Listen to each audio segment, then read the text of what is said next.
So, funny you say that. Oh no, I remember this story, no! So, mans that I don't really know that well. Oh, that was so...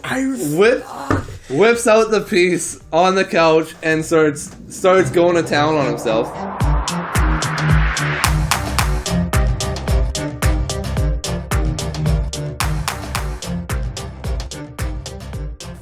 Pop, lock, and crack it. I don't know how to open a fucking pop anymore.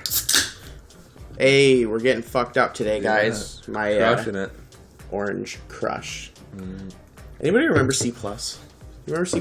I don't know. It'd be funny if that was a regional thing. Grades? No. Yikes. No, never seen C. You never seen C+? It's like the discount Crush. I thought Crush was the discount Crush. No. I guess it's the only orange pop. I don't know. I always thought like the Crush, because these come in that 2-4 with the cream soda that changes your entire anatomy into pink. They got the orange, root beer. That's blessed, though. Cream soda is delicious. Fucks. It is delicious.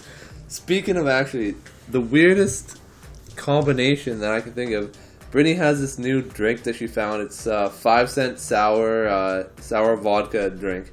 And I drank it. That's what it's called. It's a weird-ass name. But when I drink it, it tastes like a perfect harmony between an orange crush and a cream soda, where like somehow they meet together. Orange creamsicle?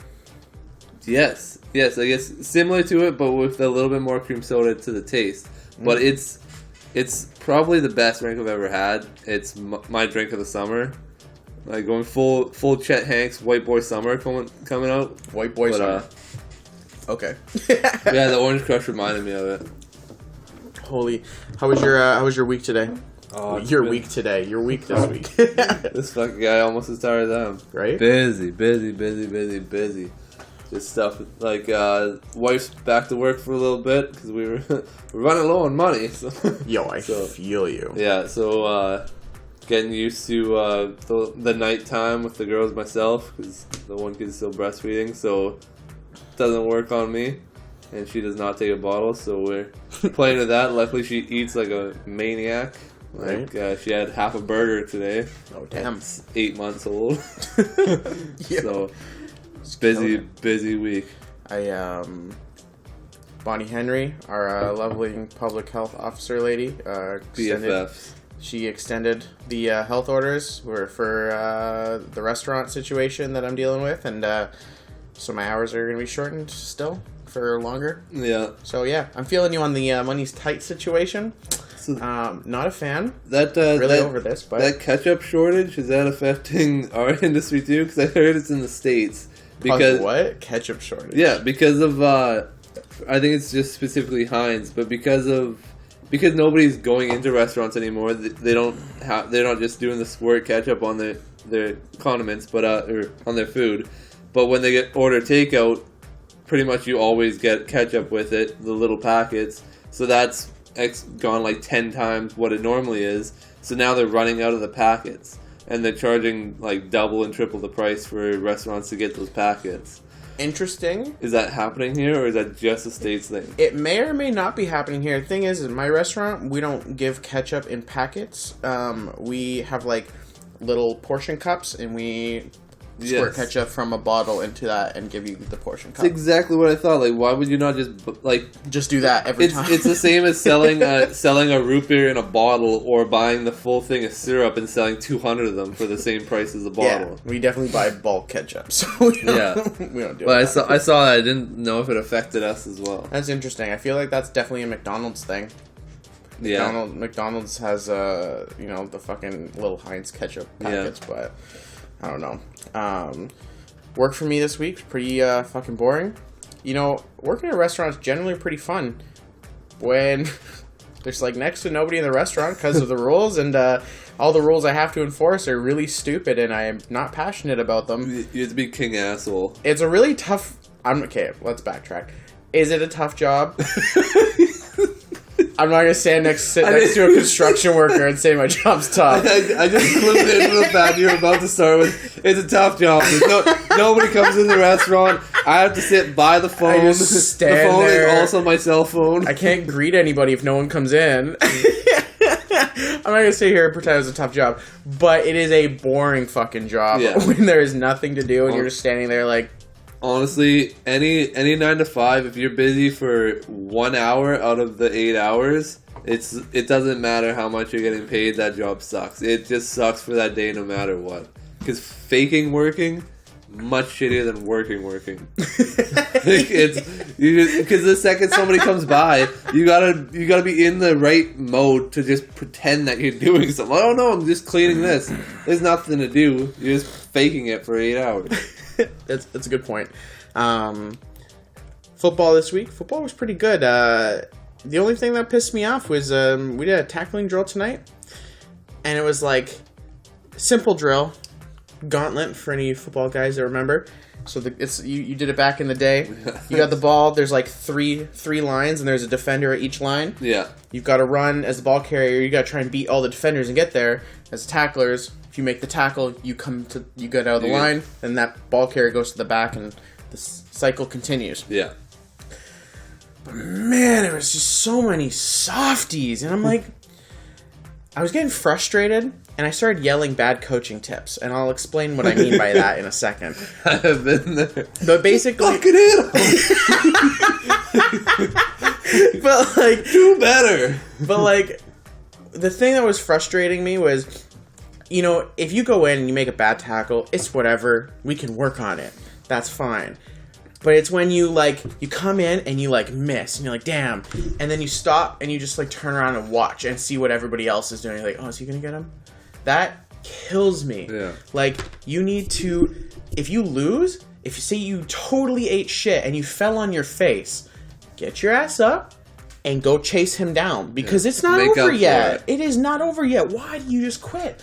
And guys just quit on themselves, and I'm just sitting there like, I was getting frustrated because I'm just looking for someone to have the kill switch. Somebody to just have it in their head that, you know, there's a fire in there, that they want to compete. And I'm just like, I'm just seeing so many missed shitty tackles. And now I'm at the point where I'm yelling shit if the guy's got him and they're wrestling and he's holding him there by the ankles and the guy's just standing there doing nothing, fuck him up. He's like, I don't want to hurt him. It's my team. We ain't got no fucking season. Fuck him up. We're not playing. He's got time. What game you saving yourself for? There ain't no season, bro. But I'm just like, fuck him up. And the other coaches are like, calm down with it. That's how I got out of the gauntlet. My whole game plan was miss the first tackle, know that he's going to try and make a move, and he's no longer looking at me, and I can get him. Even if he's bigger than me, he's not going to see me now. Right? And there was another guy too, you know, we're talking about wrapping your legs so they can't come, just keep dragging you. And what happens is, dude, he tackles him, he's holding onto his legs, and he's just getting dragged. And I'm like, yo, it's called a gator tackle. If you have a leg, start rolling your body and they'll fall over. Like, oh, we don't want to hurt each other's legs. And it's I get, you know, I understand nobody wants to hurt their own team, especially because, it's just practice. Yeah. But the fact that nobody was even trying to push it, if I have to be hey, guys, chill, we're all on the same team here. You don't have to fuck each other up. That's what you're supposed to be doing. I know that we're in a good place. When it comes time for competition and I can let the dogs go, the dogs are hungry. Yeah. But if I'm sitting there and guys, there's food. Go get it. If I have to do that, that tells me that you're soft. And it was so frustrating. I'm just sitting there and I'm mad. I'm going to be here all day watching this. I'm so mad. And then the thing was, too, is we have, there's a guy on the team. He's a smaller dude. He doesn't start, so he gets, you know, disrespected by a lot of the people on the team because he's like, oh, it's fucking this guy, right?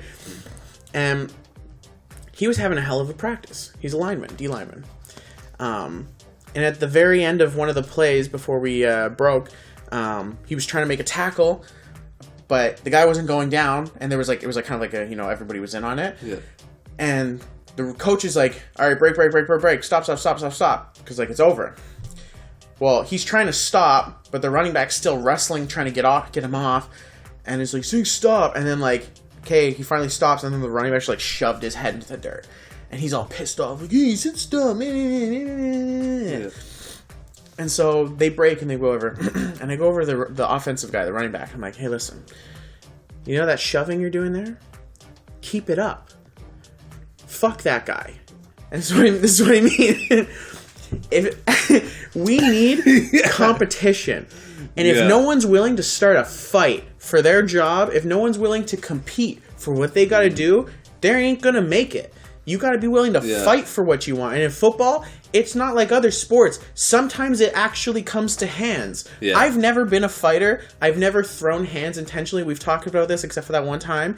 But when it comes to football, if you're not at least willing to throw hands, what are you doing here? Like, you need to have fire. You gotta be talking shit. You gotta be ready to back it up. And I don't even mean... You gotta go the mile. I don't even mean the defensive players. The offense, too. If you're not willing to shove people into the dirt and run their ass over, you can't play offense because that's what offense is. Yeah. Like, offense is showboating. That's the entire reason that you're an offensive player. In offense, you have to have the desire to embarrass the person in front of you. Whether it's a ball carrier where you just run them over or run around them, make them look stupid, or as a lineman and literally physically put a man in the dirt. You have to have the will to embarrass somebody like that or else you're going to get abused. And so he was like confused at first at what I mean. I was like, the more you push at him, the more you tick him off and get him going, the more that fire gets bigger and bigger and bigger, and he's going to compete more. And when he competes, then you compete. And when they both compete, they actually get better. And they're not just pussyfooting through practice. 100%. After the fact, too, I went over to the other guy, the defensive guy. I was like, listen, you just got pushed in the face there. You're pissed off. I can tell. Put a pin in it. Yeah. Remember that. You don't have to act out between, after the whistle. You can let it go for now because practice is probably over. But you'll be back next week. Yeah. You remember what he did. You know he gets the ball a lot.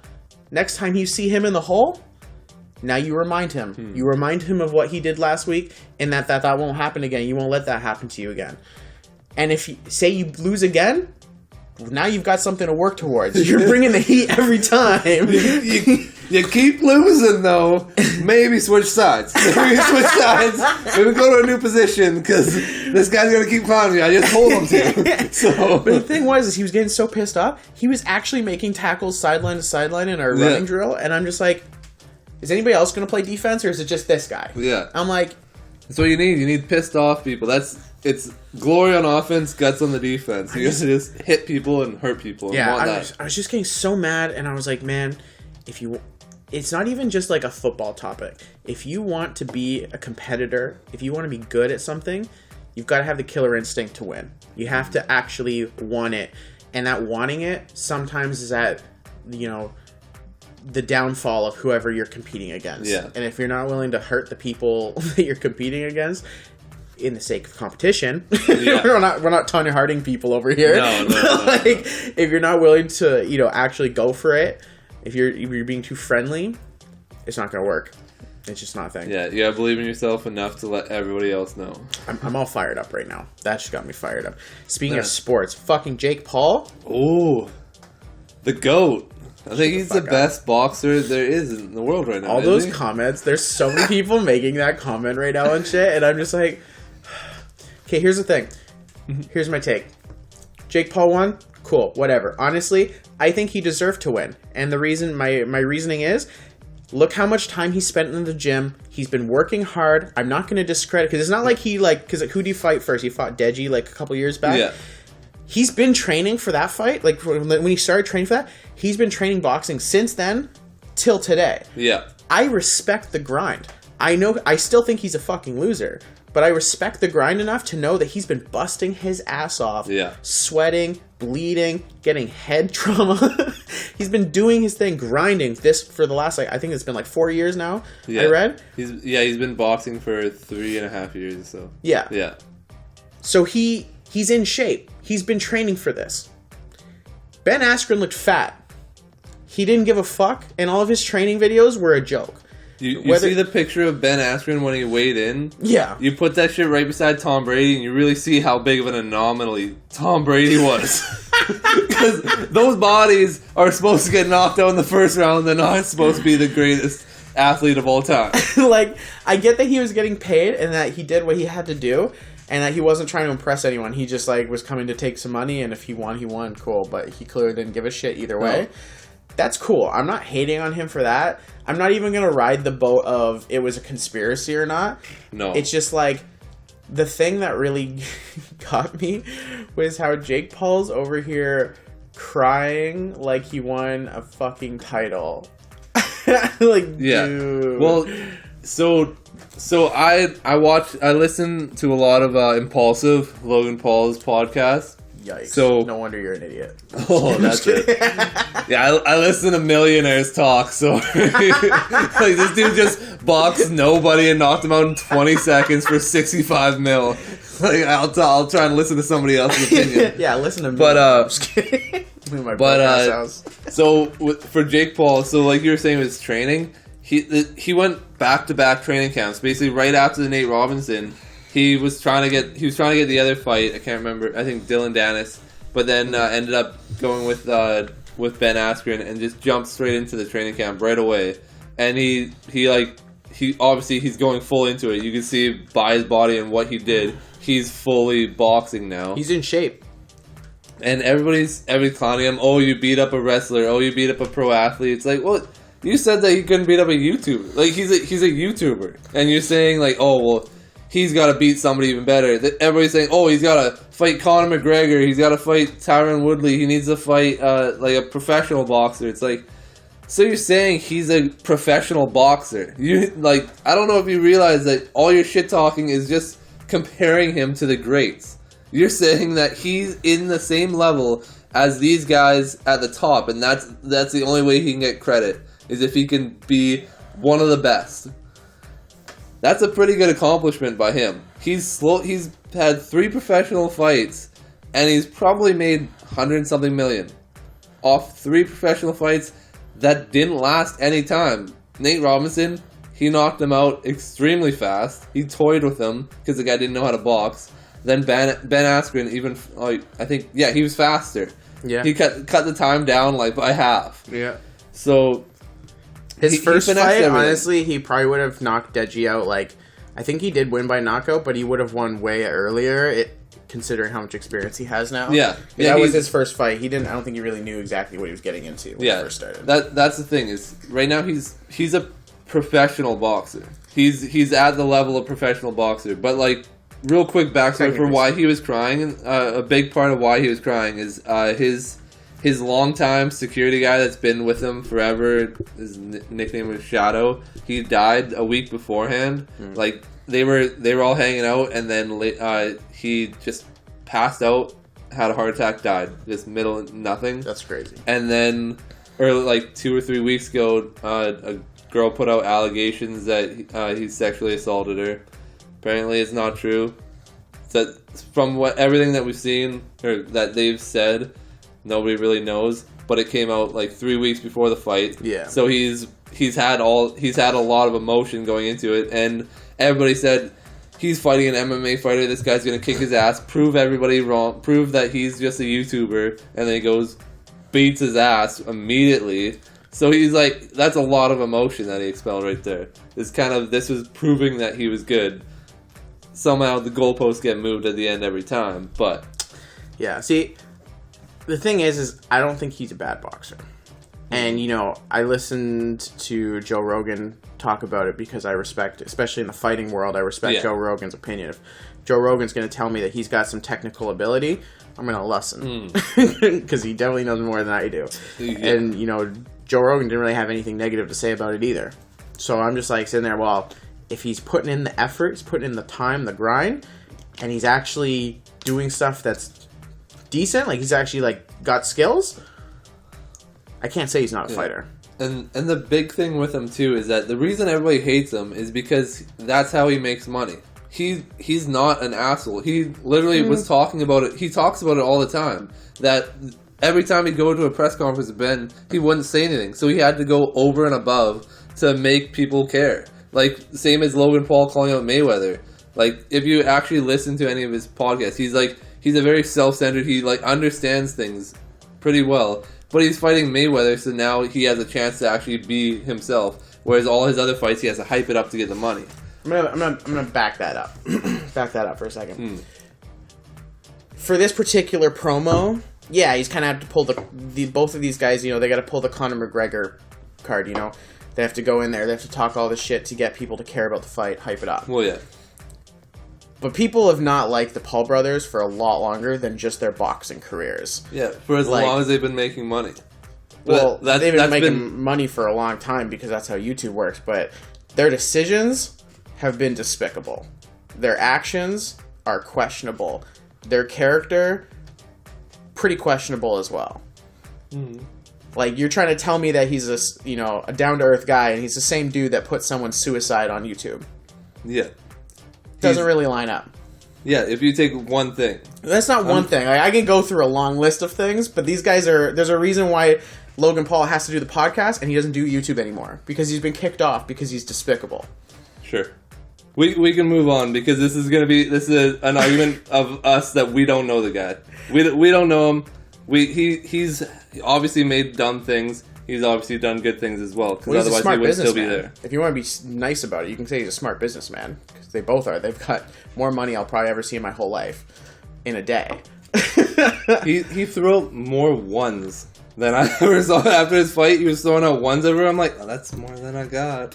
But yeah, I wouldn't ride the good guy train. But anyways, yeah, seeing Ben Askren just kind of like take the flop and walk, I was like, man, this guy was playing us. He didn't give a shit. The thing that I didn't like is I didn't like the ref because there's no like 10 count. There was nothing. It was just kind of like, hey, let's calm down. Let's like he really wanted to look at him, and immediately he shows a little sign. Oh, we're gonna call it. This is boxing. All they do is get head trauma and keep going. Like, that's the game. Like, you shouldn't need to pause it the second the guy gets dropped. So that was kind of suspect that they let him go. And then the big one that I couldn't get over was Tyron Woodley. He was like, after the fight and everything, he's talking all this shit about Jake Paul and saying how he fought Ben Askren and, like, this didn't mean anything. If you step in the ring with me, I'll fuck you up. All this stuff. But it's like, you dropped Ben Askren on his head and then punched him, like, 12 times on the ground, dead face. You didn't knock him out. Jake Paul just knocked him out. How are you talking shit about the guy that did what you couldn't do? Like, you lost to him. You lost to the guy that he just beat up. Like, yes, you could probably beat him up in an octagon. There's all this shit. But give him his flowers. Like, he just beat the guy that beat you. Like, what the fuck are you talking here? I was also kind of, like, sitting there thinking about all the people that are now, like, going off on Twitter that are like, I want to fight him. I want to fight him. I want to fight him. It's like, shut up. You just want his money. Like, you only want to fight him because you're not going to make any money anywhere else. Yeah. That's the same as, like, the Conor McGregor, like you were saying. Like, once Conor got big, people were like, okay, I want to try and fight him. I want to try and copy what he's doing. Yeah. There's a lot of money there. Yeah. Speaking of a lot of money, too, Super League, did you hear about that? I saw the little bit, and the only thing I really saw was LeBron James buys into a soccer team. Immediately, a Super League is formed. Is that actually what happened? Yeah, he bought into a team, and then I think all this started happening. I don't know if he's owner of any of the ones in the Super League. I think it was just they found a good way to make fun of it. But I saw it a little bit, and I'm like, this is like the little bit that I know of it is like the top teams, Man U, Liverpool, all them pull together, make this Super League, and then this way they don't have to share the revenue that. Because they create most of the revenue for soccer, they don't have to share it with the lower teams anymore. They all have their money, their cap, everything themselves. And I feel like this is what every sports league is doing, really. Because, like, I think we had talked about it a lot with in our group chats about how, like, boxers, MMA, like, once you get to the top and, like, you kind of feel like you're at the top and you're worth a certain amount, you'll duck the hard fights, and you'll duck like people that you don't want to fight because you don't want them to get the money. You won't get you as much. You'll only go against the right guy for the right price, and that's basically what this league is like. Hey, well, we're worth more. If we just pull together and we don't have to share it anymore, we're going to make even more money, and we can take all the best players. We don't have to worry about some of them signing with these other teams. We have every single great player and put them all in this one league. That's what we'll do. Yeah. Money rules everything. And see, this thing, most people are negative about the situation. And it's even going as far that they're banning players that compete in Super League from playing in the World Cup or any European tournaments, which is stupid. Now, the things that I heard that were like why it's like a negative is people are saying like it's, you know, it's ruining football culture. They're saying it's basically relegating national leagues, so like Serie A and Liga and stuff like that. It's basically making them like irrelevant. No one's gonna care to watch Barcelona play the bottom feeder of their league when they could tune in to watch Barcelona play Juventus, right? Yeah. Like, obviously you're gonna watch the bigger game. And I even saw one pretty famous soccer player, Mesut Ozil. He's like, you know, it takes all the fun away from a big game if the big game's every week. The big game's supposed to be once in a while. I'm like, what team does that guy play on? I think he played on Arsenal, which is so every game that he plays is a big. That's the thing. Oh. He's saying that it takes away the significance of the big game if the big game's every week. I'm saying, what's the point of watching a good team play a shit team? Yeah. You're going to be only that much better if you're competing against the best every week. Single time. It's playoff basketball every single game. Every game, it's a win or lose. It's no longer Arsenal, Chelsea, Liverpool. They have bye games basically where we'll put in a couple guys that don't normally play because this team hasn't beat us in 57 years. Right. So it's all I agree completely. And to the people that are saying that it's relegating all these lower leagues, that's what every major sports team does. Exactly. The NFL isn't based out of Syria because it's a United States. Everybody that's great gets there, goes to the US. The NHL, it's not based out of all these other places. There's a Swedish elite team, there's all these other places, but they aren't good enough. They aren't good enough to get to that level. That's the whole point. NBA, all the top teams do this. It's just soccer is finally getting on board and realizing that they need a top league. Yeah, you can't have the entire world and then just be okay with some of them not being good. Now, see, I think another reason why people are criticizing it is because they already have Champions League. And so Champions League teams that do well in their national leagues get to compete in Champions League, and if you shit the bed in your season, then you can get dropped out of Champions League, and the better team in your division, they can get bumped into Champions League. So theoretically, a team could be dog shit, but then they hit a diamond on a prospect, and that prospect is on a shit contract, so they can afford to pay him even if they're a shit team with no money. Yeah. And because he's on this contract and he's carrying the team, he can carry them into Champions League, and now any team can theoretically come from nothing and win the whole thing. I can see why that's romantic. It's a nice storyline, but at the end of the day, the best teams are going to be the best in a world, I'm pretty sure in soccer where there's no cap, the best teams are the best because they have the most money. Yeah. If everyone has the same cap space, now we're in a different topic. We're talking about managing cap space. That's a different skill altogether. But if we're just talking about, I've got the most money, I gave him most, he's on my team. Yeah. When we're talking about the best of the best rising to the top, all of the best players will get bought by these top clubs who will have infinitely more money as the Super League continues. So they're just going to have more and more money. They're going to keep paying the best players all these millions of euros to come play here. The best players will still find their way to a Super League team and still make the best team. That's why the NFL, the NHL, NBA, MLB, that's why these all exist, because that is the funnel to the pyramid of the league. Yeah. And I fully understand it sucks to be on the outside of that, to know that you've all been playing together as if you're the same and everybody's acting like you guys are all equal, but now for somebody to basically just fully print it out and say, like, we're not equals. You play soccer, but we play a different level. Right. And once you can get to our level, maybe you can enter our league. But you aren't at our level. And that sucks for most of the world to hear that you aren't at the same level. But they already knew it. Right. Like, casual people like me, if you said, like, you say the teams that are in the new league, I know who they are. I don't know anything about soccer. I don't know any of their players, but I know that they're the team that generally, if they're playing, they will win.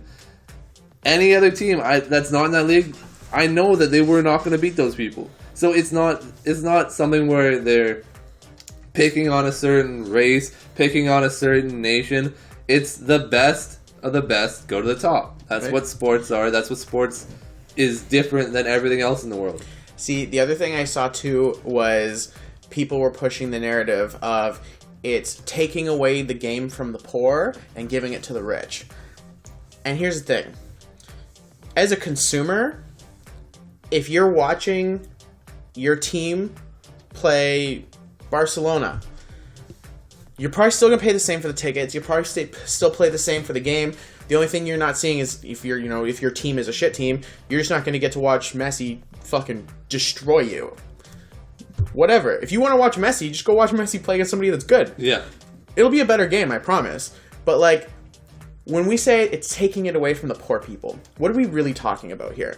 It's taking it away from the people that run those national leagues, who are also millionaires, who are just sad because their multi-million-dollar, billion-dollar asset is now worth less because the good teams got up and went and made their own league.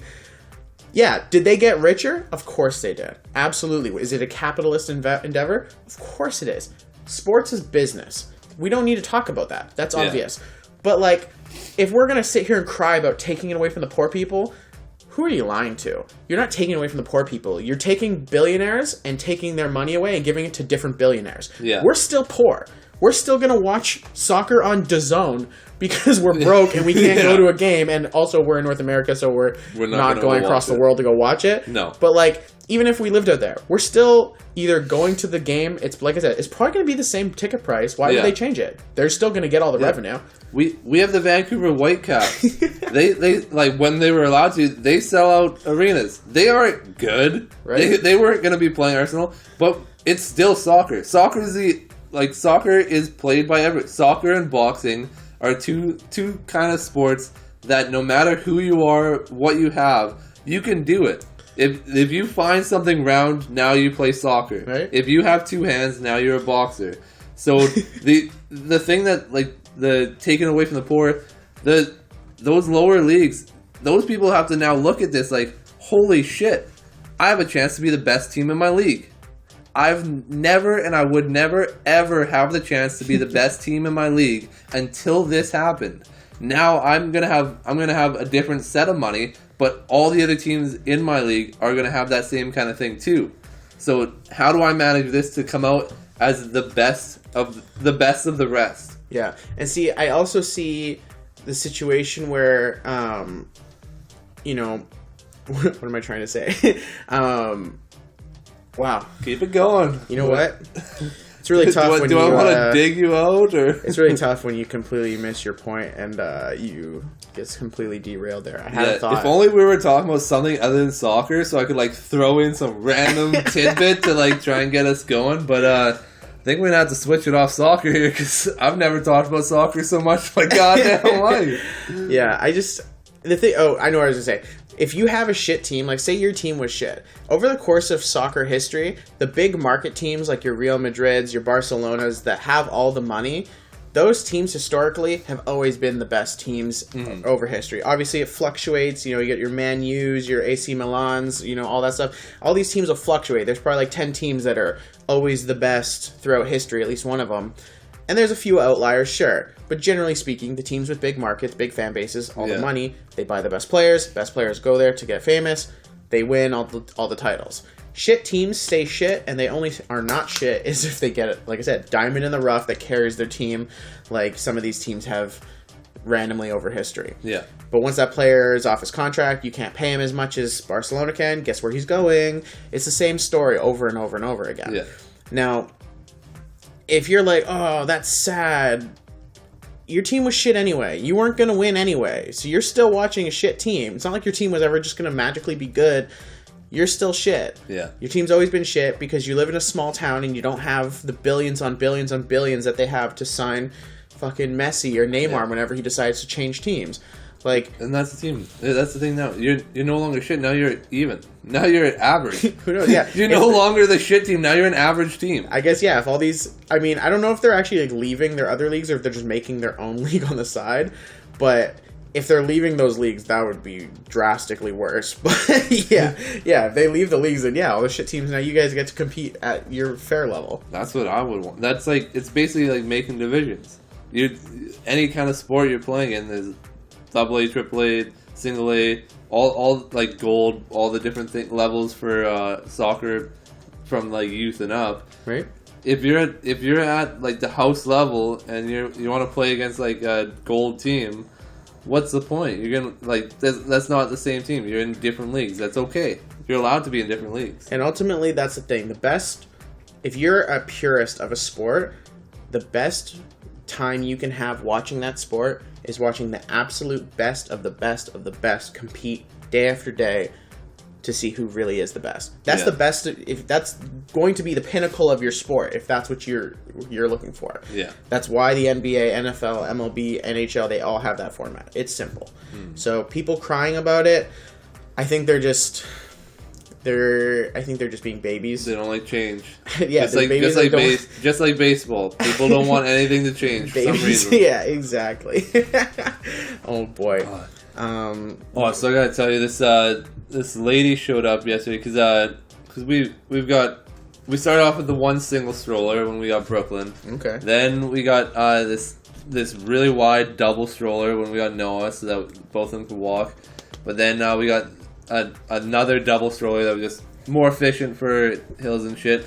So we sold the double one. So the lady comes to pick it up yesterday, and she gets there and she's like, "Oh, this is kind of small." And I'm like, "Well, it's like we fit our 2-year-old in here like no problem, and like the other side as well. Like you could probably fit like a 2 to 3-year-old in here. So like it's pretty good size." And she's like, but like my kids are a little bit bigger," and I'm like, I think like in my head, I had to go inside head voice. I had to pause on that scene and be like, maybe your kids are that big because you have them in a stroller still. Like if your kids are so big they don't fit in strollers anymore, maybe let them walk. Maybe let them give the stroller a little pushy push themselves. But I'm looking in her car and I'm seeing her kids and they look like they might be 6, 7 years old. I'm like, what the fuck are we getting strollers for these? But damn, that's outside. I was like, okay, well, like I don't know what age you're looking for here, but like if this is what we have, like this is what we have. So if you don't want it, well, like you don't have to. Later model here that I've been saying because I'm a fucking stroller dealer. We posted the picture. We told you the dimensions. You contacted us. We talked back and forth. You agreed on the price. You showed up and you said it's small. It's the biggest fucking stroller I've ever seen in my life. Like we had to take it apart to get into our SUV. This psych. I'm like, they're trying to get a deal there. They're trying to. And then when like she was like, well, it's a little small, so I don't think I'm gonna take it. I'm like, okay, well, like, did you contact us through Marketplace or 24-hour bidding? So I'm like, this bitch went 24-hour bidding. I'm getting my money. Like this isn't. I wasn't quite sure. Like, but Marketplace, it's just they wanted to buy, they could show up. It was Marketplace. I'm like, okay, well, whatever. That new lady came today and bought it. She's like, oh, nice, it's a double stroller. I'm like, exactly. Like, it's just a double stroller. Like, there's nothing like. It's what I said. But yeah, that lady got me going because I'm like, how do you not know what sizes? Like, it's just a stroller. Like, you have either kids that can walk and they just sparingly go in your stroller, or you have kids that are too big to walk and you should stop getting strollers for them. You should let them walk a little bit. I don't know for sure if her kids were fat, but it sounds like they were, and I'm gonna go with it. Well, if they're 6 and 7, like, yeah, they look big. I don't know ages that well, but I know that they weren't toddlers. I feel like 6 and 7 they can walk, possibly run. Yeah, they should be running. Run everywhere. But with running, fucking Brooklyn is she's gonna be a gymnast or something because she has absolutely no fear of anything, and she can climb extremely fast, and she'll just jump off, just to wherever she needs to go to. She'll just fully jump, Joker smile the whole way. You either catch her or you don't. She doesn't care. She'll be laughing. You catch her and you're like wanting to. She's still laughing the entire time. And while you're stressing because your kid almost died. Yeah, I'm like, you almost die daily. Like Brittany went to work, and I'm like, okay, this can't be the time. Like, she can't leave for one day, and then I kill the kid. Like, this is my only job. I didn't even clean the house the whole day because I'm like, no, the kid's going. But yeah, she's just running like crazy now. And then Noah, like I said, she's eating because we did this baby-led weaning. So basically, at 6 months, we started just putting the same food that we eat. We cut it up different ways, whatever. But they just eat whatever we eat. So it's the scariest way because they don't have any idea how to eat. So they just put it in their mouth and just start gagging because they don't understand how to do it. And you have to. It's so fucking. Your heart starts pumping because you have to sit there. You can't react to it because then they're thinking they're doing something wrong. You have to sit there as they're gagging and wait for them to cough it up and then keep going. If they start choking, then you do something, but you have to just sit there like, okay, you're good. That sounds stressful as hell. It was so hard with Brooklyn. Noah, it was like 3 days in, and she gets, like, she had pierogies the other day. She gets her mouth completely full. But she puts her hand there to push it back in so that she doesn't lose any pierogi. Yo, that's a mood. The kid does not miss meals. She doesn't skip shit. That's a mood. That's so funny. So we need her to start walking though. She's like once they get to this age, if they're not like walking and crawling, and they're eating 3 square meals, she's just pudging out. Like, she's just getting rolls on rolls on rolls. I'm like, hey, we got to get this moving. Yeah, you gotta start some athleticism here. Yeah. I never wish any harm on children ever, but I gotta shout out one of my favorite one of my favorite Instagram pages is kids getting hurt.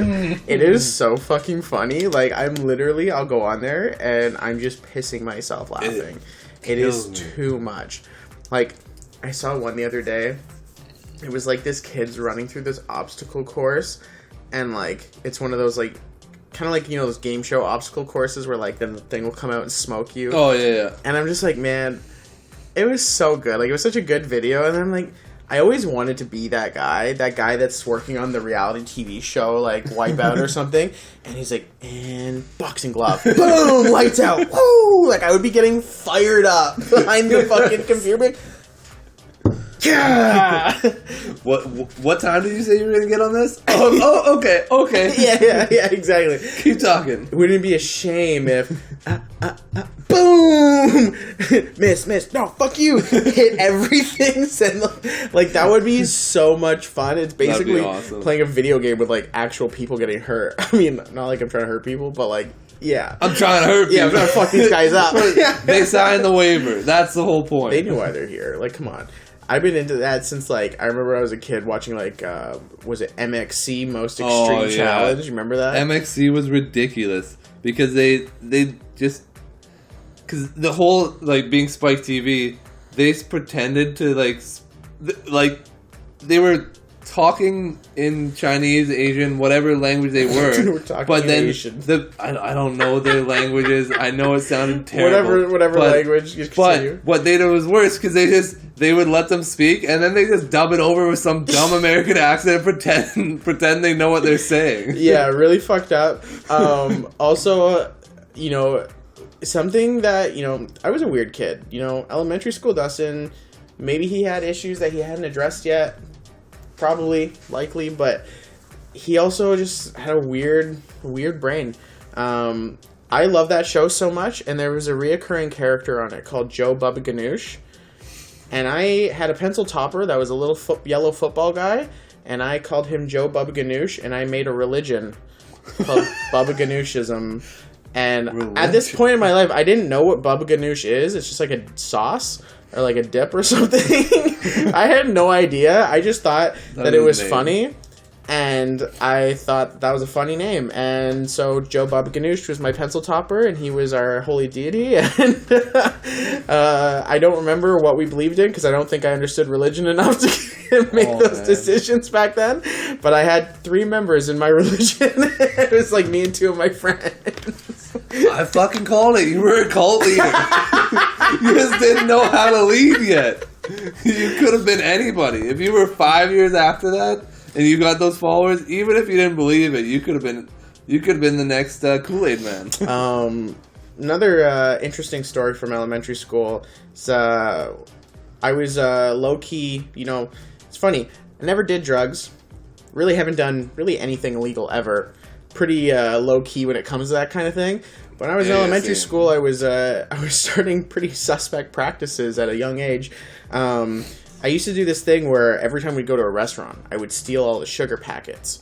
And I would be in the middle of, it'd be like lunch or recess or something. I'd be on the playground.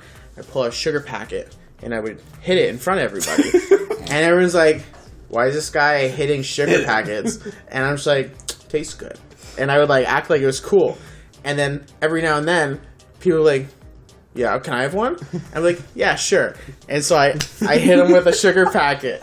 And so I had done this for like, it wasn't premeditated. It was all just like, I just started doing these things here and there. But like at first I was just sharing. I was like, yeah, sure, here. And then after a while I realized like everyone's asking me for fucking sugar packets. I was like, yeah, 50 cents.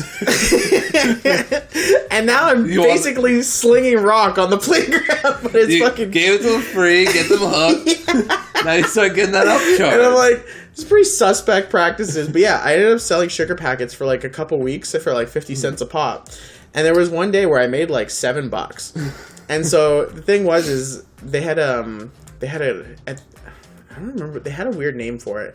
But basically, it was like at lunch, there was like this little like lunch room where you could like buy snacks and stuff, and like cookies and granola bars and just other lunch items. And everything was relatively cheap. Like they're selling cookies for like 50 cents each. So like I'm making $7. Cool. Let me buy a dozen cookies and a bag of chips or something. Yeah. And like there was really good chocolate chip cookies there. And so I remember like the first time I started selling them, I only sold like a couple of them. But I was like, oh, nice. I got like 4 cookies. This is great. Yeah. I should do this more. And so that when that day finally came that I made like $7 that day, I go in and I basically tried to buy the entire batch of cookies. Give it all. I was like, give me all of the cookies. And they're like looking at me like, you fat fuck. They're like, no, you can have 2, Dustin. Yeah. Save some for somebody else. And I'm like, why is my money no good for you? But man, how innocent your school was. Like, what, you say you're actually selling drugs on the playground? We had people failing DARE. Oh no. We were failing DARE in grade 4. Like, we'd go like the first time not smoking weed, but when I had friends that were smoking weed in like grade 4 and grade 5, but we went to these the dirt jumps down right by McCammon there. Back by the dike, whatever. Sure. But they had this tall, thin grass. I'm not sure what it was. It just had like a hole in it. Is it grass? It's a different type of grass. I don't know what kind. Long grass?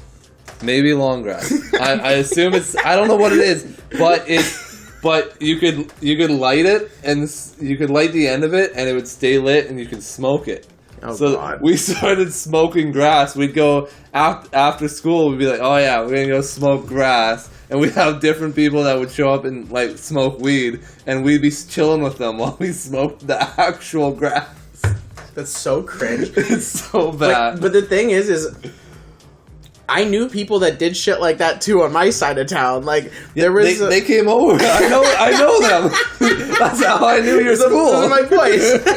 It was like I remember like I used to hang out with these guys, and they lived in the same area. I lived like on the other side. Like if the school's in the middle, those 3 lived over here, and I lived on this side of school. But I would go over there all the time to hang out with them. And they said that they found like a new fort, a little hideout. And I'm like, all right, cool. And like we're in like grade 5 or grade 6 at the time. And so I go over there and they show me it, and they're like, yo, check it out. We call them Towleys. Shout out to the stoner Towley from South Park. That's why they named it Towleys. And I'm like, what's a towel? And so I'm pretty sure it was like, I don't know, like a rubber tree or something or what, but it was just like this like weird, I mean, was it tall grass?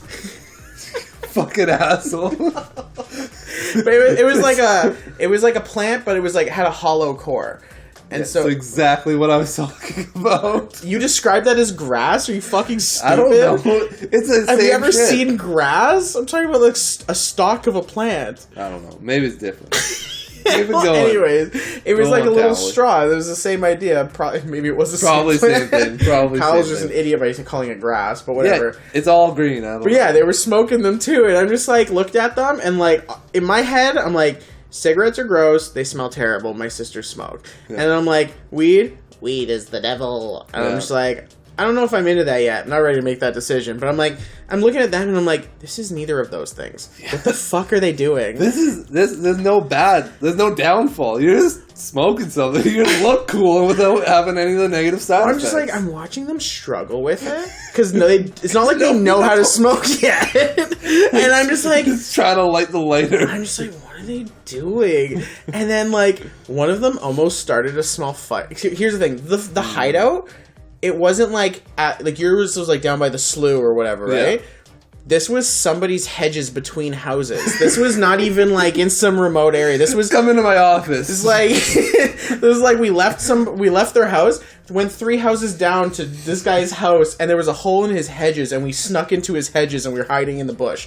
That's it. We're just thinking not even. I just like when you're saying that and like the fire thing, like for some reason, like at that age, like, we used to always play fire, but it was always in bushes. Like, it was always in the mid, like, the worst place. We kind of did the same thing that the whole, I'm sure everybody went through it, the axe and the lighter, where you have a flamethrower. Oh, yeah. And you start shooting at, like, spider webs, and you get this and you get that, and then the bush starts catching, and you're like, oh, that was not expected. How did I know that I would catch a bush on fire when I had a fucking flamethrower on it? You gotta, like, throw it down, hope nobody saw it. Oh, man. Axe flamethrowers were hilarious, but, like, people were, like, pretty ignorant about... There were people fucking up their... like, blowing up their hands. But this was before the internet was popping, so nobody really paid attention. Well, I remember some kids, like, straight up just, like... It would be, like, their funny thing to do was to, like, flamethrower you. Like, it's like, haha, got you. It's like, dude, get the fuck out of here. But I just remember, like, they almost lit... Like, it just... I could see in my simple grade 5, grade 6 mind, I could see fire, open flame, in a bush. Like, I'm literally in a bush right now. This doesn't seem like a good idea. No. And then, so eventually they got to the point where they're like, you know, passing it. And I'm sitting there and I'm just like, nah, man, I'm good. Like, I wasn't about it back then either. I was like, this is weird. I don't know what you're putting in your mouth. Like, did someone's cat piss on this? I wouldn't know, would you? Yeah, we're just straight up going to a random dirt pile and pulling it out. Like, there we go. Oh, yeah, I could smoke this shit. Yeah, it was absolutely ridiculous. And I was just like, man, what is this world? Now that we're talking about absolutely ridiculous, so we're going to move a little bit further ahead to middle school. Oh no, middle school. Oh no, grade 7, my birthday party. This is probably the weirdest thing and the funniest outcome was so me and 2 of my boys, they were coming over for my birthday party. We were just gonna fucking drink energy drinks and stay up all night, do whatever. But they ended up inviting this other guy over that I kind of knew him, didn't really know him that well, but gets to come to my birthday. So we're having drinks, like energy drinks, playing, we went across the street, played hockey, did whatever, came back, ended up, like me, I always fall asleep early. I fell asleep. Apparently, like anybody when you're younger, you remember you go to your buddy's house, you guys are going to bed, you fall asleep, you just sit there quiet. You don't really do shit. Yeah. It's like, just until everybody's asleep. Can I interject quickly? Yeah. And then you get to the age where you're gross, and that one friend is doing this where he's like... And everyone's like, what's going on? And next thing you know, you're up for an hour and all 3 of you are doing it. So, funny you say that. Oh no, I remember this story. No. So, Man said, I don't really know that well. Oh, that was so... Whips out the piece on the couch and starts going to town on himself, thinking everybody's asleep. The two guys were not, and heard him and saw it and were like, yo, what are you doing? And he, like, apparently, everyone's like, wide awake. I'm asleep. I'm passed the fuck out because I'm always asleep. Kyle likes that sound. They're both... I'm just kidding. Continue. My nursery rhyme. But, so they're like, yo, what are you doing? And then he's like, well, I'm just jerking off. What? He just claimed it? Okay, I get it. He's like, I'll go back to bed now. That's me. But he's like, but the next, he's like, you guys want to do it too? They're like, bro, no, we just called you out for jerking off in the middle of our party. Whoa, back this up. Okay, so you're hanging out, and you catch man's rubbing one out in front of everyone, and he's like, well, do you want to as well? He invites you to join? This could be a team event. This is a bonding moment. And everyone's like, no, we're not doing this. Lights are on. Like, they turn the lights on. It's on all night. Turn the lights on. We're not doing this, guys. And so I wake up, and the guy had left before I woke up. And then my two boys were like, yo, this happened. And, like, this guy's not coming over anymore because that was fucking free. I'm like, that's... sucks for you guys.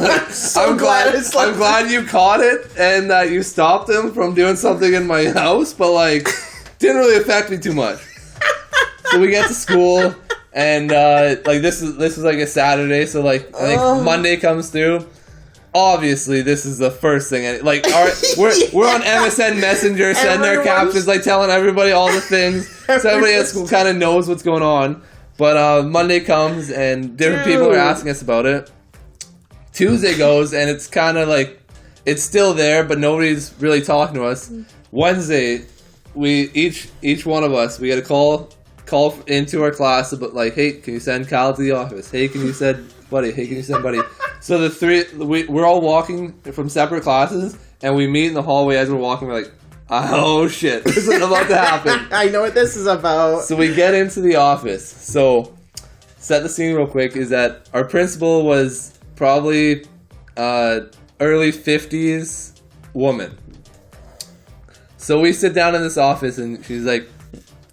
Trying to keep a straight face. So there's been rumors going around that you guys are saying stuff about this guy. And I'm like, oh... What are the rumors? What do you... I would have been like... Whatever do you mean? I would have been like, a rumor means that it may or may not have happened. I can confirm with factual evidence that this fucking happened. See, it was still... My dad always taught me, deny. So you never admit to something until they've brought it up, and then it's like, okay, now we can play this. So I didn't want to give her my cards right off the No self-incrimination. Yes. Yeah, so absolutely. I'm like, whatever do you mean? And she's like, well... There is rumors going around that this boy was playing with his penis at your party. Oh no, she said it like We're that? We're grade 7 and this is a girl talking to us. We died. We died. We started laughing. This is very serious. And we're like, we can't take you serious right now, but we need a second. Wow, that's so tough. And we're like, yes, that's what happened. It's like a business talk. Yes, we concur. That did happen. He did play with his penis at my birthday party. I was not privy to the events. I was actually passed out. But my two partners here were eyewitnesses to the event. So she.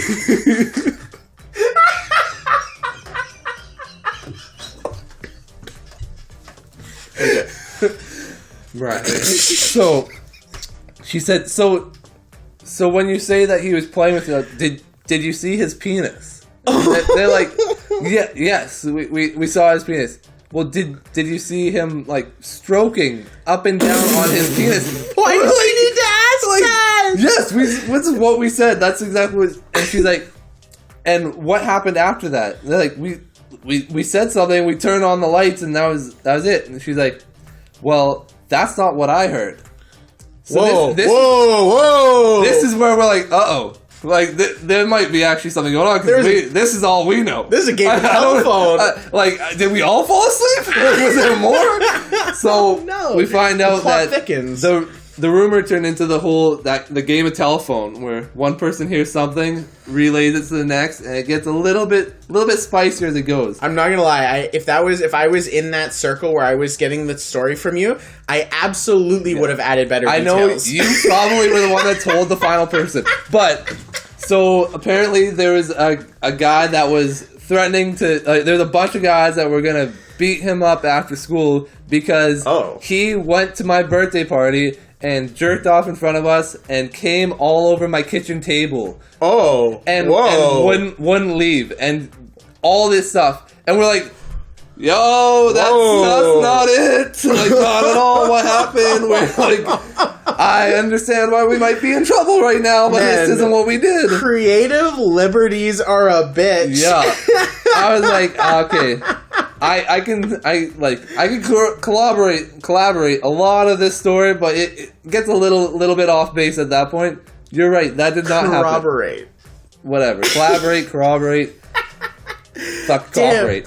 That's so fucking... But it got to that level, and we're like, okay, we're out. She's like, okay, you need to go and talk to these people and tell them what actually happened. I'm like, are you sure? Are you sure we're the best equipped for this? Like, we did this to start, and this is how it ended. I don't think we're the right people to fix this problem. Like, you're telling me to go around and tell everybody this story again, yeah, okay? I feel like we should drop it. Like I'm okay with never talking about this again. I thought we were coming here so you could tell me to never say this again, not to get the facts straight. Yeah. The most awkward talk I've ever had with a female, especially at grade 7. That's so. Well, yeah, that was a good birthday. It was was a good birthday. Super fun. Really set the tone.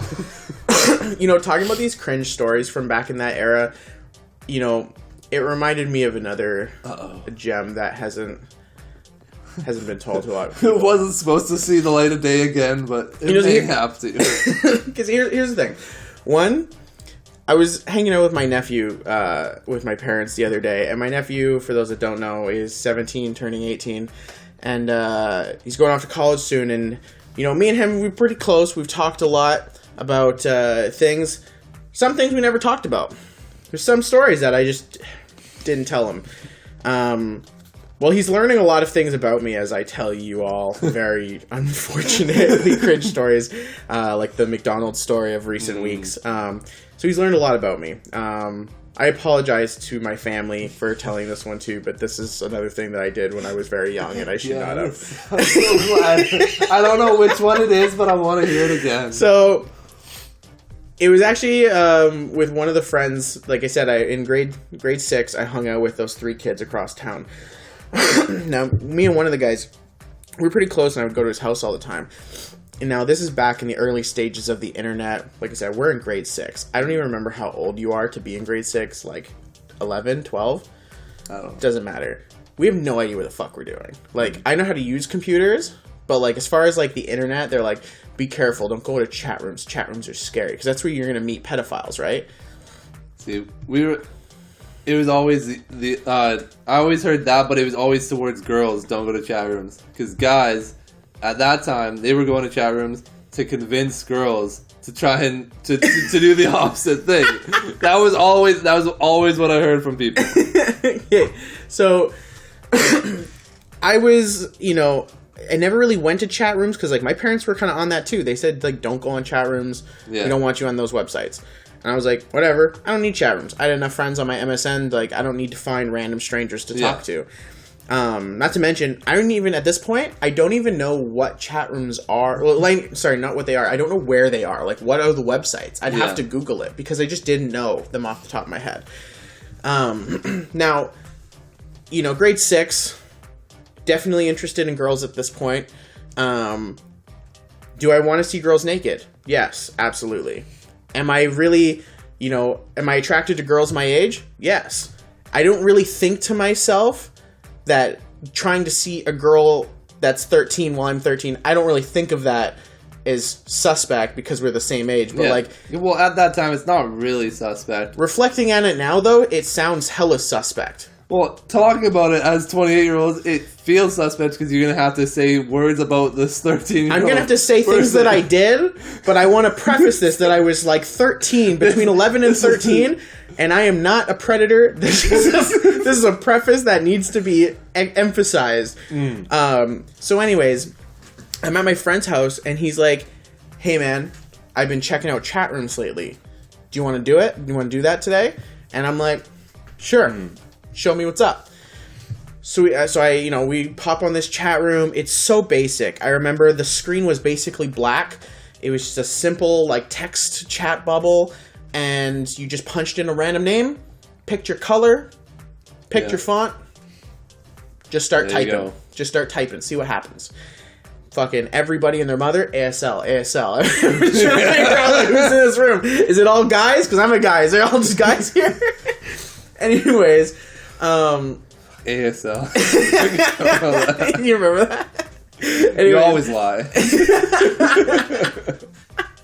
Anyways, so we're on this chat room, and I'm kind of just like, it's almost uneventful at this point because he's just like, hey, and then we just sit there and we both just watch the screen to see what happens.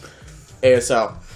And we just sit there. Like, it's such a boring thing to happen. And just think, like, back then, you could do that for a night. The entire night, you'd be completely, like, we hung out all night, we were on chat rooms, we both played on the computer. Right? The one computer. Do you want to go on MSN tonight? Like, that was a thing. Like, you would just sit there on chat and just chat with people BRB. Online. Yeah. You'd actually be coming back later. Yeah, like, that was a thing that you would do all the time. Yeah. No, anyway, so I'm just, like, sitting there watching it, and I'm like, so, like, what do you do on here? Like, I asked him, like, what's the point of this?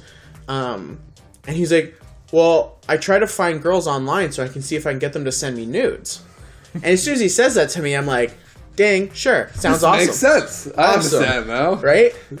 So anyways, we're sitting there, and, like, after, like, 30, 45 minutes, we get some girl, like, private messaging us. Let's preface this again. We think it's a girl. It could have been a fucking grown man. I to this day would have had no idea. Yeah. It would be much worse if it was, because of the details that will follow. But at this moment, I think it's a girl my age. Yeah, this might have been Chris Hansen. Anyways, so we're sitting there talking to her for a minute, and then my buddy just goes in for the kill, starts asking for nudes. And she's like, do you have MSN? And all of a sudden, we're like, whoa, like... Okay, let's see where this goes. And so we go on MSN, and she sends us a nude. Now, the reason why I said it's cringe is because if you think she was a 13-year-old girl, it's A, child porn. If it was a grown man on the other side, literally was talking to a predator. So, like... There was never a time where it was actually safe. No, like, this was really, really messed up. Very unsafe. Yeah. Now, this is where the other thing parts... She sends us this picture, and then she's like, okay, now it's your turn. And at this point, I was immediately like, obviously that's not happening. Yeah, we're cut. I guess we're done here. That's what my brain was like, we're done here. No. So, even though I say it could have been a grown man, I feel like based off the way they reacted, I feel like it might have been actually a young girl our age. Yeah. Just because of the way they acted in response to what comes next. I feel like if it was a predator, they would have been more persistent because they've already kind of like started. But this person, they blocked us so quickly after what we pulled next. That's the fact that leads me to believe I feel like it was actually someone that was our age. So, like I said, they're asking for reciprocation. Not into it. I'm ready to bounce. But my boy's like, nah, I got something. And I'm like, all right. He leaves the room. And I'm like... I got a plan. I'm like, all right, I'll just sit here and wait and see what the plan is. So the boy comes back in with a pack of frozen wieners. and I'm just like, perplexed. I'm like... What the fuck are we gonna do with some Oscar Mayer wieners? Motherfucker's got a bag of hot dogs and I got a plan? I have no idea where this is going. Like, no idea. And so, he sits back in his chair and he angles his camera, like his webcam down at like his crotch. and he goes and he takes this fucking Oscar Mayer wiener, this little hot dog, and he shoves it in his fly. And so he pops on camera, and he's stroking it. And I'm sitting there like... Because I'm like watching this, I can't keep my eyes off the little bubble that's showing like our screen, showing like what we're doing. Yeah. And it's only like a one-way, like their cam wasn't on at all. And she's like saying shit like, oh yeah, baby, and other cringy things that I can't even process without gagging. But he's sitting there stroking this wiener. And like, anyone that's ever eaten a hot dog knows that the hot dog has like a skin, right? Like that sleeve that it's in, and then outside, inside that sleeve, once that sleeve is ripped, it's just like raw meat, right? The anatomy of a hot dog. So anyways, he's got it in his, the fly of his jeans. And at one point as he's doing it, the fly hooks on the skin, and the hot dog flops over just like, and just flops in half. And I'm just like, this is fucking, his dick just cut in half. and so when it happens, with absolutely no hesitation or any shock, he takes his hands off and he's like, oh, sorry, 1 sec. And then he goes back on the camera. He takes out the hot dog, puts it away, grabs another one, slides it in, and keeps going. And I'm just sitting there. At this point, I've like fallen on the floor, and I blacked out for a minute because I was laughing too hard. But I just remember, like, he's like, oh, it's done. And I'm like, what? And I go back and look, and she's like, what the fuck? That's not your dad. What are you doing? You're lying to me. And then she just, like, blocked us and deleted us, and then it was over in, like, 5 seconds after that. But I just remember, like, man. Man, the quick thinking on him, though. The fact that he never... Sorry. That's the thing. This whole time, I'm like, what are we doing? What's this? Why the hot dogs? Oh, my God, this is crazy. What the fuck? Oh, my God, why am I here? He's just like... oh, this is just what I do? Like, you've never done this? Like, what? This guy just, like, he was so casual about it the whole time. It's like, how is this my Friday night? Like, this is what so are we doing here? I'm like 12. We have to continue, like, having a sleepover after this. Like, this is the beginning of the night. We can't keep going like this. It was a really, really uncomfortable situation to look back on, and I still look back on it and think, there's all the Habbo hotels. You get to, like, no, this guy said Habbo hotel. I have to tell a story. No, everybody and their moms know what just happened there. Okay, so I'm sure Habbo hotel has been shut down. Okay, so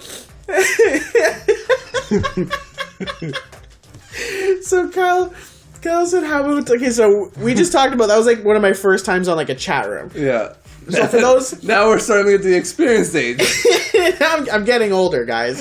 Now we're in middle school. Okay. So Habbo Hotel, for those that don't know, is a chat room. Essentially, the only gimmick to it is that you can create a little avatar that lives in this hotel, and you can go from main room, like the lobby, you can go to the pool, you can go to the gym, you can go to all these different places, but you always have your own room, and you can basically pay money to get furniture to deck out your room and continue this... Yeah. Interact with whatever people show up. Interact in this little digital life space and chat with people. Because that's really, at the end of the only thing that you can do with people is chat. So I got into Habbo Hotel, I want to say grade 8. I think that's when I was into Habbo Hotel. And... That's about right. Sounds about right. And I remember at this point in time, I haven't really done much on the internet still. Like I've played a lot of RuneScape in the years between this first incident that I just talked about and this one. Haven't really done much on the internet. Just played the same games over and over again for a few years here. Now I'm on here again, and I'm back in this chat room space because, like, I didn't really stick with chat rooms after that last thing. Like, after that, I was kind of like, this is fucking weird. Like, I don't know why I'm only here. having burgers at the Florries anymore. Like, I can't do this. I gotta take a minute. I gotta take a hard minute. But now we're back a couple years later, and I'm, like, chatting with people again. Now, I remember somebody pulled up to me, a female avatar, which this one I am convinced was a guy.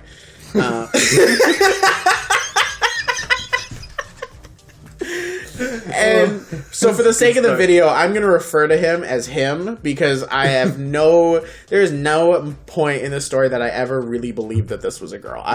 Especially looking back on it, there's no way this was a girl. Girls don't do this shit. So anyways, this person comes up to me, pulls up to me. I'm at the Cabana bar. You know how it is. And local Cabana. Yeah, I'm just at the Cabana. No big. And I was just like sitting there flexing my pink hoodie around because that was my swag at the time. Black jeans, pink hoodie, black hat. Not really sure why, but anyways, is what it is. Not relevant. So I'm just standing there doing absolutely nothing, just taking in this digital game. And this guy walks up on me. He's like, "Hey, you're cute." And I'm just like, "Thanks." And I'm just like dying, how nonchalant, like how like this is exactly how it goes. Like how boring and fucking non-funny that was. You're sitting there like, oh, what do I say? Thanks. Yeah. So he's like, "Hey, you're cute." I'm like, "Thanks." He's like, "Do you want to come back to my room?" And I'm like, "Sure." So I go back to this guy's room, and he's like, "Have you ever had cyber sex before?" Obviously not. The amount of times that was probably typed in on that website. Oh my god. And so I'm sitting there. I'm in grade 8. I am a hella virgin. And I'm sitting there like, cyber sex, that could be fun. Yeah, like I always have sex. Like I have any idea what this guy's really talking about. Yeah, what this entails. And so anyways, this dude and his female avatar, they get on the bed. He's like, "I'll show you." And I'm like, "Okay." I'm like, this is really awkward. I'm like, "Okay." So the characters get on the bed. I lie on the bed. And like, them on the bed is literally, both our characters are like flat, head facing straight up to the roof. There's no touching. We're just like flat avatars lying on the bed with our arms at our sides. And so I'm just sitting there. I'm like, And so he keeps like typing in like his actions of like describing what he's doing because that's like how it works. And so he's like, "Ooh," starts to massage your chest and just all this bullshit, right? And so he just starts like leading up and like building up this foreplay action going on, and I haven't typed a fucking thing. I'm just sitting there reading him type this shit, and I'm just like, huh?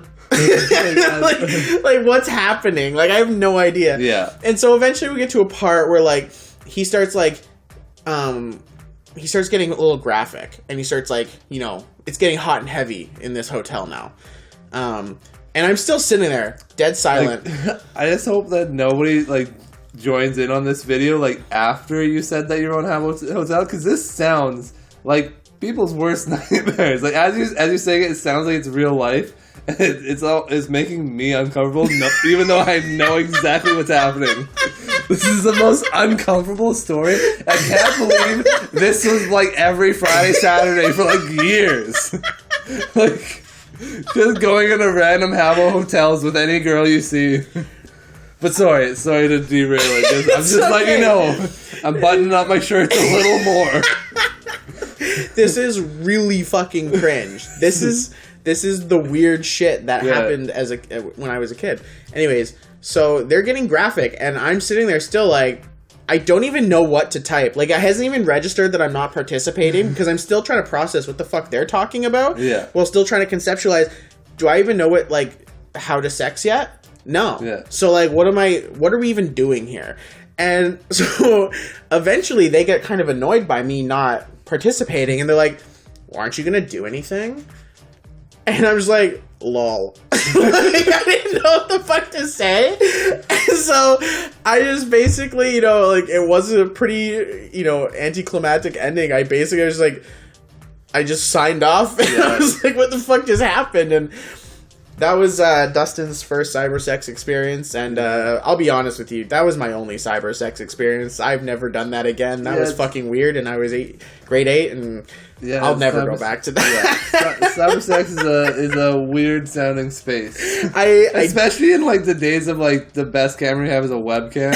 Like, seems a little sus. I imagine in a modern era there's probably so many things out there that could make that more stimulating. But I can promise you, whatever year that was, let's say that was fucking 2007 or something, 2008.